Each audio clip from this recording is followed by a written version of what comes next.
आज हम लोग बात करेंगे बेटा optical activity and optical isomerism की। तो ऑप्टिकल एक्टिविटी होती क्या है उसको समझते हैं ज़रा बेटा। कोई अपने पास देखो यहाँ पे जैसे सोर्स ऑफ लाइट है, मान लो यहाँ पे कोई सोर्स ऑफ लाइट है। इसका मतलब ये हो गया किसी सोर्स से जो लाइट निकल रही है वो सभी डायरेक्शन में निकल रही है। तो ये जो लाइट होगी इसको हम क्या बोलेंगे, ऑर्डिनरी लाइट या फिर नॉर्मल लाइट।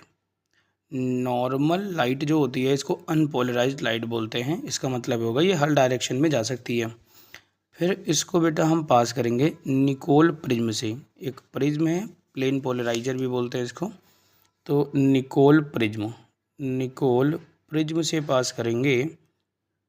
इसको हम पोलराइजर भी बोल सकते हैं, पोलराइजर भी बोल सकते हैं। तो जब इसको पास करते हैं तो पास करने पर ये लाइट सिंगल डायरेक्शन में जाना स्टार्ट कर देती है। और सिंगल डायरेक्शन का मतलब हो गया वो लाइट अब क्या बन जाती है, प्लेन पोलराइज्ड बन जाती है। प्लेन पोलराइज्ड लाइट बन जाती है। फिर इसको हम क्या करेंगे, इस लाइट को आगे सैंपल से पास करेंगे। जो ऑर्गेनिक कंपाउंड का सैंपल ले रखा है, तो ये ऑर्गेनिक कंपाउंड का मान लो सैंपल ले रखा है मैंने सैंपल ट्यूब में। ये क्या है, सैंपल ट्यूब है, सैंपल ट्यूब है। तो इससे पास किया, तो जब इससे सैंपल ट्यूब से पास किया तो पास होने के बाद बेटा ये जो आपकी प्लेन पोलराइज्ड लाइट थी, ये लाइट रोटेट कर जाए, या तो क्लॉकवाइज कर जाए या तो फिर एंटी क्लॉकवाइज रोटेट कर जाए।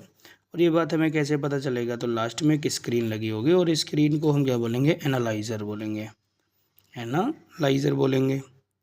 तो सबसे पहले क्या किया, एक सोर्स ऑफ लाइट था, उससे मैंने क्या करा, लाइट को निकाला। फिर उसको निकोल प्रिज्म में इंसिडेंट कर दिया। निकोल प्रिज्म से वो क्या हो गया, प्लेन पोलराइज्ड लाइट बन गई, मतलब सिंगल डायरेक्शन में जाने लगी। फिर उसको हमने सैंपल ट्यूब से पास किया और सैंपल ट्यूब में ही मैंने सॉल्यूशन ले रखा था सर। किसका सॉल्यूशन बेटा रखा था, ऑफ अ सब्सटेंस। फिर उसके बाद यहाँ पर वो जब पास करते हैं तो वो लाइट को रोटेट करता है, तो क्लॉकवाइज या तो एंटी क्लॉकवाइज, ये एनालाइजर के थ्रू पता चल जाता है। अगर वो लाइट को रोटेट कर रहा है, ध्यान रखना, अगर वो लाइट को रोटेट कर रहा है तो जो सॉल्यूशन ऑफ अ सब्सटेंस है ये फिर कहलाएगा ऑप्टिकल एक्टिव, अगर लाइट को रोटेट कर रहा है। अगर लाइट रोटेट को नहीं कर पा रहा तो जो लाइट है प्लेन पोलराइज्ड लाइट, अगर उसको रोटेट कर ले रहा है तो उसे हम कहेंगे ऑप्टिकल एक्टिव कंपाउंड बोलेंगे, ऑप्टिकल एक्टिव कंपाउंड बोलेंगे।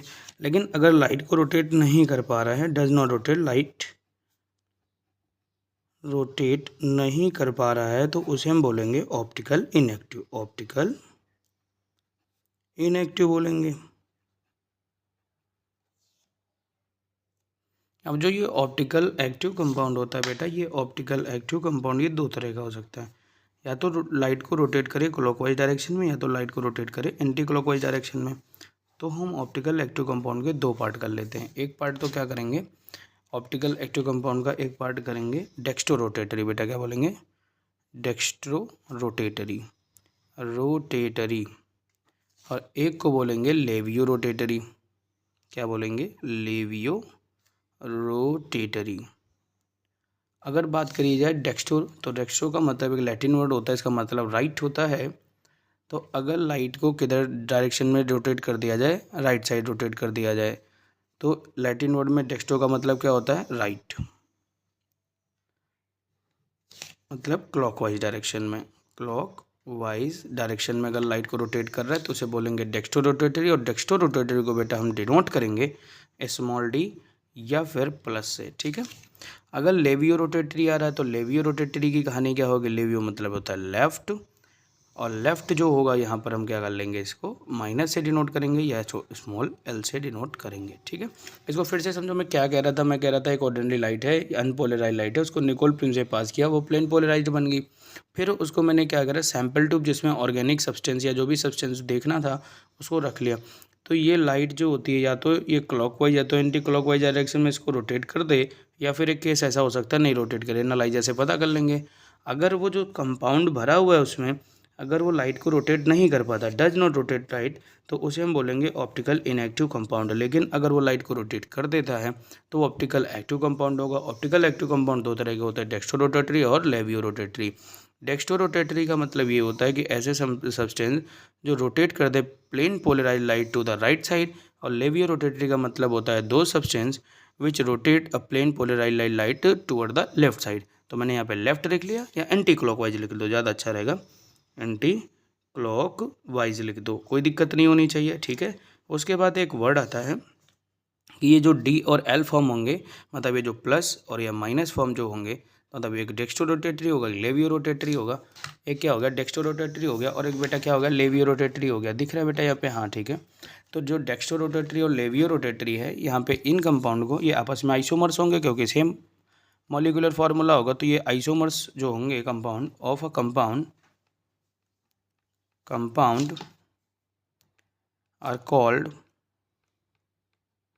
are called optical isomers, are called optical isomers।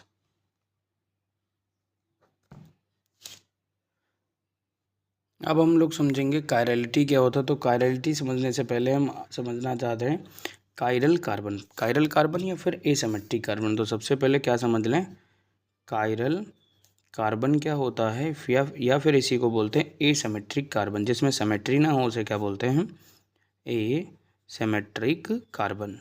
Asymmetric carbon हो जाएगा। तो इसको समझते हैं, जब कोई भी, जैसे मान लो यहाँ पे कार्बन है, कार्बन टेट्राहेड्रल होता है, 4 बॉन्ड बनाता है। तो यहाँ पर एक कंपाउंड ए है, यहाँ पर एक कंपाउंड मान लो सी है, और यहाँ पर एक कंपाउंड बी है, और यहाँ पर ये कंपाउंड ये इस हिसाब से बना दिया, डी लगा दिया। तो देखो सारे के सारे डिफरेंट जो टर्मिनल एटम्स हैं वो क्या लगाए हैं हमने, डिफरेंट लगाए हैं। इसको वेज रिप्रेजेंटेशन बोलते हैं। तो प्लेन एबव द प्लेन है, ये बिलो द प्लेन है, ये ऑन द प्लेन है। लेकिन यहाँ पर जो टर्मिनल ग्रुप्स लगाए हैं, यहाँ पर लगाया है ए, यहाँ पर लगाया है सी, यहाँ पर लगाया है डी, और यहाँ पर लगाया है बी। ये जो कार्बन होता है, जब उससे डिफरेंट ग्रुप जुड़े होते हैं, उस कार्बन को हम बोलते हैं कायरल कार्बन। क्या बोलते हैं, कायरल कार्बन बोलते हैं। जो कायरल कार्बन या कायरल एटम होता है यहाँ पर, इसको हम स्टीरियो सेंटर भी बोल सकते हैं, ठीक है। तो अगर कोई तुमसे पूछे कायरल कार्बन क्या होता है, तो तुम बताओगे the carbon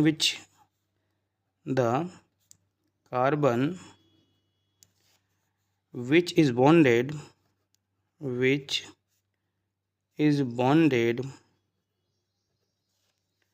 to four different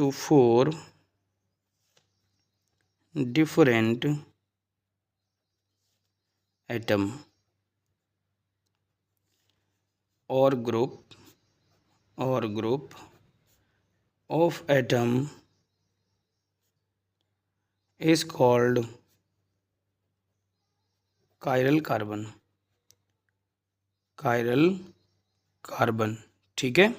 अब उसके बाद जब कायरल कार्बन अपने को पता चल गया, तो फिर एक वर्ड और समझ के आता है कि मिरर इमेज क्या होता है। जैसे यहाँ पर ध्यान से समझो, यही कंपाउंड ऊपर जो बनाया उसी को उठा रहे हैं, यहाँ पे समझने की कोशिश करना, तभी पूरी बात समझ में आएगी। तो यहाँ पर मैंने क्या किया, ए लगाया है, और यहाँ पर मैंने क्या किया, सी लगाया है, और यहाँ पर मैंने बिलो द प्लेन बी लगा लिया, और फिर क्या करा, डी लगा लिया है, ठीक है। फिर क्या कर लिया, डी लगा दिया है, इस तरह से। तो ये बेटा जो है यहाँ पर, ये कायरल कार्बन तो हो गया। अगर इसका मैं मिरर इमेज, अब इमेजिन करना पड़ेगा, अगर यहाँ पर मैं मिरर लगा दूँ, तो मिरर में अब खुद ही सोचो, प्लेन मिरर लगाया तो इसकी इमेज कैसे बनेगी। तो सोच के देखो सी, तो यहाँ पर जो रहेगा बेटा, ये ए ही रहेगा। बस यहाँ पर ए जो बनाना ना, कैपिटल बनाना, तो बात समझ में आ जाएगी, लेकिन फ़िलहाल के लिए समझ लेते हैं। तो ए वैसे ही रखे रहो, जो सी होगा वो इधर आ जाएगा, और जो बी होगा वो इधर चला जाएगा, इस हिसाब से। ये बी इधर आ जाएगा बेटा, और जो डी है वो इस हिसाब से आ जाएगा। अब इमेजिन करो, इस बात को इमेजिन करो कि अगर इसको मैं प्लेन मिरर के सामने इस कंपाउंड को रखूं, तो वो ऐसा दिखेगा क्या। अगर ऐसा दिख रहा है, तो ये दोनों कंपाउंड आपस में मैं क्या बोल सकता हूँ, ये आइसोमर तो है ही है। आइसोमर है कि मतलब सेम मॉलिक्यूलर फार्मूला होगा। तो ऐसे कंपाउंड को हम मिरर इमेज बोल सकते हैं। क्या बोल सकते हैं बेटा, मिरर इमेज बोल सकते हैं। तो मैंने लिख दिया मिरर इमेज, पहले इतनी बात आ गई। लेकिन अब मेरी बात समझो, इस कंपाउंड को ऐसे ही उठाओ, मतलब पलटना नहीं है, ऐसे उठाओ और इसके ऊपर रखो, ओवरलैप कराओ। इस चीज़ को ऐसे उठाओ और इसके ऊपर रखो तो क्या ओवरलैप करेगा क्या? तो ये ए तो ए के ऊपर आ जाएगा, सी के ऊपर आ जाएगा, लेकिन ये वाले बॉन्ड इसके ऊपर ओवरलैप नहीं करेंगे, तो हम बोलेंगे ये नॉन सुपर इम्पोजिबल। क्या बोलेंगे? Non super imposable. तो ये मिरर इमेज जो है वह कैसी है? नॉन सुपर इम्पोजिबल है। तो मैं लिख लेता हूँ यहाँ पे नॉन सुपर इम्पोजिबल है। ठीक है, अब मेरी बात समझो। पहले मैंने क्या कह रहा हूँ, पहले सबसे पहले आपको कायरल कार्बन देखना। जब कायरल कार्बन देखा तो वो उस कंपाउंड का फिर मिरर इमेज बनाया। अब इस मिरर इमेज को उठाओ, इसके ऊपर रखो बेटा। अगर इसके ऊपर रखते हो तो अगर वो उसके ऊपर एग्जैक्ट ओवरलैपिंग हो जाए तो बोलेंगे कि भाई वो सुपर इम्पोजिबल है। अगर वो एग्जैक्ट ओवरलैपिंग नहीं हो पा रही तो हम क्या बोलेंगे कि नॉन सुपर इम्पोजिबल है, नॉन सुपर इम्पोजिबल है। इतनी बात क्लियर हो गई? अगर ये बात क्लियर हो गई हो तो फिर मैं तुम्हें ये समझाना चाह रहा हूँ, अगर कोई तुमसे पूछे कायरल मॉलिक्यूल क्या होता है तो तुम बताना the molecules which are not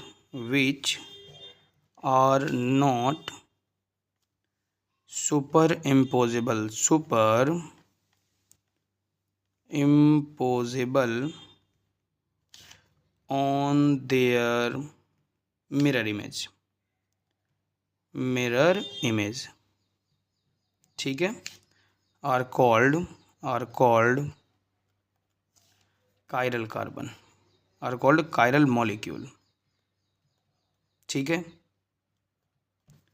अब उसके बाद कह रहा है कि द प्रॉपर्टी, आगे समझ लो, द प्रॉपर्टी दिख रहा है बेटा, द प्रॉपर्टीज किसकी बेटा? Properties is of non super impossibility of non super impossibility of a structure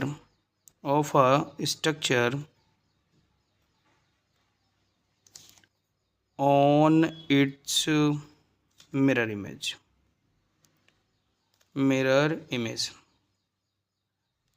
इस प्रॉपर्टी को हम क्या बोलते हैं? कायरलिटी बोलते हैं। क्या बोलते हैं? कायरलिटी बोलते हैं। क्लियर हो गई होगी बात? सबसे पहले मैंने तुम्हें क्या समझाया था? सबसे पहले मैंने तुम्हें ये समझाया था यहाँ पे कि कायरल का सेंटर क्या होता है या कायरल कार्बन क्या होता है। जब उससे डिफरेंट एटम ये जो जुड़े हों तो उसे कायरल कार्बन बोलेंगे। और कायरल कार्बन एकदम एसिमेट्रिक कार्बन होता है, उसमें सिमेट्री नहीं आती। फिर उसकी मैंने तुम्हें मिरर इमेज समझाई। मिरर इमेज है, अगर उसको एग्जैक्ट ओवरलैपिंग कर जाएगी तो सुपर इम्पोजिबल बोलेंगे। अगर एग्जैक्ट ओवरलैपिंग नहीं करती है तो उसे क्या बोलेंगे?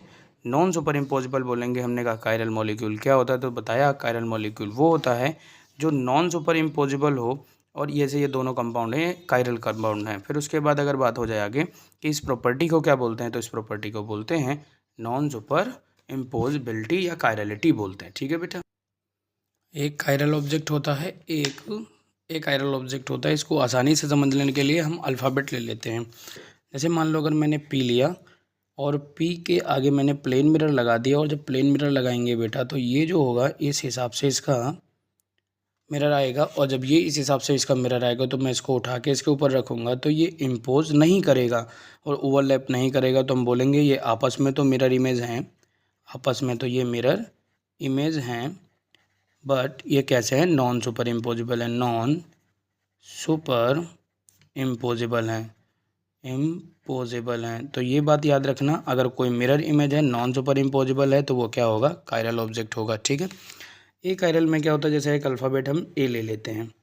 अब बेटा ए लिया तो इसकी मिरर इमेज जब बनाओगे तो ये भी ए बनेगा, और ये जो ए बना ये अगर इसको ऐसे उठा के इसके ऊपर रखो तो ये इम्पोज कर जाएगा, तो फिर ये क्या कहलाएगा? ए कायरल कहलाएगा। मतलब ये मिरर इमेज तो है ही, मिरर इमेज होने के साथ साथ ये क्या हैं? सुपर इम्पोजिबल हैं। क्या हैं बेटा? सुपर इम्पोजिबल हैं। इतनी बात आपको याद रखनी है। ठीक है, इतनी बात आपको याद रखनी है। अब एक वर्ड आता है इनेंशियोमर्स। एक वर्ड क्या आता है बेटा? इनेंशियोमर्स आता है। इनेंशियोमर्स इंपॉर्टेंट है बेटा, ये समझ लो कि इनेंशियोमर्स क्या होते हैं। अगर ये बात करी जाए इनेंशियोमर्स क्या होते हैं तो इसको समझो। तो एक बात याद रखना, जब भी पूछा जाए इनेंशियोमर्स तो तुम्हें बोलना है mirror image non super imposable. क्या बोलना? Non super imposable mirror image, non super imposable mirror image, mirror image क्या बोला मैंने, non super imposable mirror image, उसे क्या बोलते हैं हम, एनेंशियोमर्स बोलते हैं। जैसे यहाँ पर एक कंपाउंड लेते हैं तो सबसे पहले सी, यहाँ पर एक हाइड्रोजन बना दिया, इधर बेटा क्या करा COOH लगा दिया, फिर यहाँ पर मैंने क्या किया, इधर की तरफ एक बिलो द प्लेन लगा दिया OH, और उसके बाद एबव द प्लेन लगा दिया यहाँ पे एक डिफरेंट ग्रुप लगा दिया, मान लो CH3। तो इसकी जब मिरर इमेज देखेंगे तो मिरर इमेज कुछ इस हिसाब से आएगी, ये हाइड्रोजन हो जाएगा बेटा, इधर वही डॉटेड लाइन में OH हो जाएगा कन्फिग्रेशन, और यहाँ पर ये डार्क लाइन में बेटा क्या आ जाएगा, तो डार्क लाइन में आ जाएगा CH3, और उसके बाद COOH इधर आ जाएगा। तो ये आपस में देखा जाए तो ये आपस में एक दूसरे के मिरर इमेज हैं, लेकिन जब इसको उठा के इसके ऊपर रखोगे तो ओवरलैपिंग नहीं होगी। तो ये इस तरह के जो आइसोमर्स होते हैं उन्हें क्या बोलते हैं, एनेंशियोमर्स। क्या बोलते हैं उन्हें, एनेंशियोमर्स। एक वर्ड और आता है डाइस्टीरियोमर्स, क्या होते हैं, एक वर्ड और आता है डाइस्टीरियोमर्स, क्या होते हैं, डाइस्टीरियोमर्स क्या होते हैं, तो डाइस्टीरियोमर्स क्या होते हैं, तो याद रखना डाइस्टीरियोमर्स भी क्या होते हैं, एक तरह के आइसोमर्स ही होते हैं, आइसोमर्स होते हैं, लेकिन उनकी कंडीशन ये होगी वो ना तो सुपर इम्पोजिबल होंगे और ना ही मिरर इमेज होंगे। तो मतलब यहाँ पर दोनों केस नहीं होंगे, non super imposable, non super imposable पहली बात, and not a mirror image, not a mirror image, mirror image मतलब ना तो वो मिरर इमेज होंगे और ना ही नॉन सुपर इम्पोजिबल हो गए। एक कंपाउंड दिखा देता हूँ मैं बेटा, एग्जाम्पल के तौर पे यहाँ पे एक कंपाउंड मैं दिखा रहा हूँ, यहाँ पे ध्यान से देखो। तो जैसे यहाँ पर मैंने बनाया एक कंपाउंड, कार्बन ले लिया, यहाँ पर A लगाया, यहाँ पर B लगा दिया, मान लो CH3 लगा दिया, यहाँ पर मैंने क्या लगा दिया, यहाँ पर मैंने मान लो C2H5 लगा दिया, और उसके बाद फिर यहाँ पर मैंने लगाया C3H7 लगा दिया। ठीक है, तो ये ऐसे लिया, और इसके बाद यहाँ पर मिरर लगाएंगे। तो मिरर लगाने के बाद ये कंपाउंड केवल इतना सा हुआ कि जहाँ A था वहीं रहा, और यहाँ पे CH3 था, यहाँ C3H5 आ गया, और यहाँ पर क्या था CH3 हो गया, और यहाँ पर क्या होगा C2H5 हो गया। तो ना तो ये मिरर इमेज हैं और ना ही ये सुपर इम्पोजिबल हैं, तो इसे बोलते हैं डाइस्टीरियोमर्स। इतनी बात क्लियर हो गई होगी बेटा। अब यहाँ पर एक बात समझने वाली है कि रेशमिक मिक्सचर क्या होता है। तो जो डेक्स्ट्रो रोटेटरी और लेवियो रोटेटरी थे, अगर उनका 50-50% लेकर एक इक्विमोलर मिक्सचर बनाएं तो उसे क्या बोलेंगे, रेशमिक मिक्सचर। मतलब इसकी डेफिनेशन ही बनेगी an equimolar mixture of the enantiomers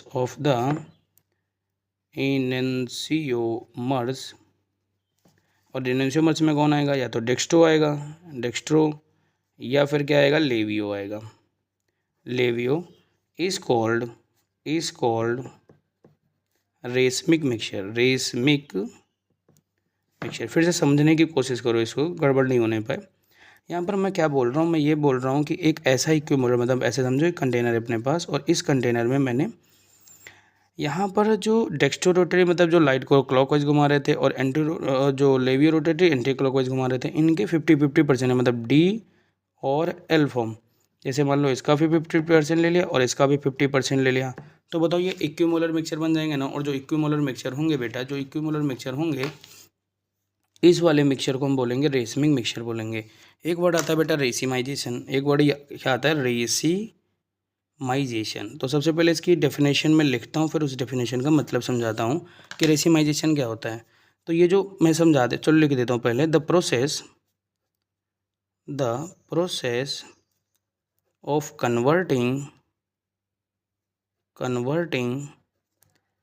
D और L form of an optically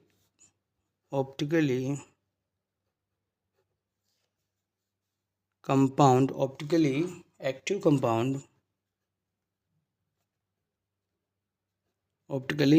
compound into racemic mixture मैं समझा देता हूँ, 1 मिनट रुक जाओ। Racemic mixture is called racemization. इसका मतलब क्या हुआ, इसका मतलब बेटा ये हुआ कि जैसे मेरे पास D या फिर L फॉर्म था, मतलब डेक्स्ट्रो रोटेटरी था या तो लेवियो रोटेटरी था, मैं क्या करूँ, इसको कुछ हीट कर दूँ तो ये क्या करे, अपने D फॉर्म से, अगर D मान लो हो तो वो L में थोड़ा बहुत कन्वर्ट हो जाए, या L हो तो D में कन्वर्ट हो जाए। और यहाँ पर क्या बना दे, रेसिमिक मिक्सचर बना दे। और जो रेसिमिक मिक्सचर बनाएगा तो इस प्रोसेस को क्या बोलते हैं, रेसिमाइजेशन। रेसिमाइजेशन फिर से समझना, इतनी बात आ गई होगी। अब एक वर्ड आता है रेजोल्यूशन। बेटा क्या वर्ड आता है, रेजोल्यूशन। तो रेसिमाइजेशन समझ में आ गया, डी और एल फॉर्म से रेसिमिक मिक्सचर बनाना। और रेसिमाइजेशन जो रेसिमिक मिक्सचर है, इससे डी और एल फॉर्म को अलग करना। डी और एल फॉर्म को अगर क्या करना है, सेपरेशन करना। बेटा क्या करना है, सेपरेशन करना है। सेपरेशन मतलब अलग करना है। तो अलग करने के प्रोसेस को हम क्या बोलते हैं, रेजोल्यूशन। क्या बोलते हैं, रेजोल्यूशन बोलते हैं। क्लियर हुआ बात इतनी, ठीक है। तो इसको रेजोल्यूशन बोलेंगे। उसके बाद फिर आगे बढ़ रहे हैं, आगे देखेंगे तो एक वर्ड आता है रिटेंशन, एक वर्ड आता है इन्वर्जन। ठीक है, एक वर्ड आता है रिटेंशन, एक इन्वर्जन आता है। बहुत सिंपल सा है, समझो कैसे। जैसे यहाँ पे कार्बन है, यहाँ पर ए है, यहाँ पर एक्स है, यहाँ पर बी है, यहाँ पर सी है। ये ऐसा था। अगर यहाँ पर मैं y का अटैक कराऊँ, ध्यान से सुनना, अगर यहाँ से मैं y का अटैक कराऊँ तो ये x हट जाए, तो ये c, a वैसे ही रहे, जहाँ पर x था वहाँ पर y लग जाए, और ये जो यहाँ पर ये b c था तो c वैसे ही रहने दो, और यहाँ पर b वैसे रहने दो। इसका मतलब क्या हुआ, जो स्पेस में जो कन्फिग्रेशन है, बॉन्ड का अरेंजमेंट है वो सेम है, केवल ये y जाता है और ये x यहाँ से हट जाता है। तो अगर इस तरह का कोई कन्फिग्रेशन आ रहा है तो उसे हम बोलते हैं रिटेंशन। क्या बोलते हैं बेटा, रिटेंशन बोलेंगे। कब रिटेंशन बोलेंगे बेटा, तो रिटेंशन तब बोलेंगे जब यहाँ पर कोई भी बॉन्ड में चेंजमेंट ना हो, तो उसे क्या बोलते हैं, रिटेंशन। फिर एक बात और आ रही है, एक वर्ड और आता है इन्वर्जन। इन्वर्जन में सारे के सारे पलट जाते हैं। यहाँ पर x है, यहाँ पर ये क्या है, b है, और यहाँ पर क्या हो जाएगा, ये c हो जाएगा, c। अगर यहाँ पर तुमने क्या करा, यहाँ पर फिर y ऐड किया, लेकिन y इस बार जब ऐड किया तो देखो कन्फिग्रेशन पूरा पलट गया। a वैसे ही रहा, इस बार b इधर आ गया, c इधर आ गया, और उसके बाद जो y था वो इधर आ गया, x निकल गया। तो जब कन्फिग्रेशन उलट जाए, तो उसे हम क्या बोलेंगे, उसे हम बोलेंगे इन्वर्जन। इन्वर्जन बोलेंगे। ये कंप्लीट था इसका। तो अब इसके आगे हम देखेंगे पॉलीहेलोजन कंपाउंड।